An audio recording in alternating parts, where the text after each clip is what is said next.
Also this morning in St. Louis County, ballots are being double-checked at the County Board of Elections in St. Anne. News 4's Kim St. Ange learned what happens to your ballot after you vote. Every single ballot cast in St. Louis County will be re-fed through one of these scanners. We take all the ballots you see over here, all these orange bags of all the ballots from all the polling locations, and they're all sealed up.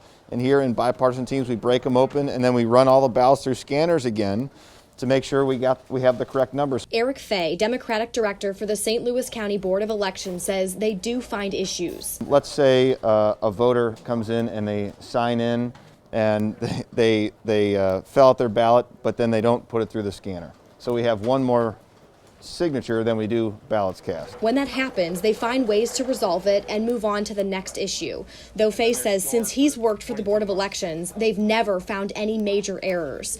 Once they've run through the scanners, they're then stored in these bags for 22 months, required by state law.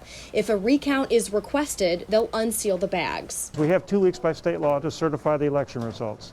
And this is part of that whole process. That process also includes recounting ballots from 5% of the precincts by hand. This is a process every county in Missouri is required to follow for every election. We often hear from people, do you actually count all the absentee ballots? Or those provisional ballots never count?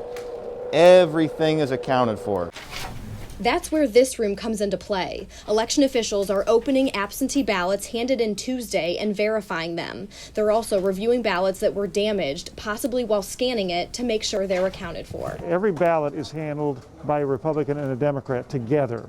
Once each county certifies its election results, the Secretary of State's office then has a week after that to certify the results on behalf of the entire state. Reporting in St. Anne, Kim St. Ange, News 4.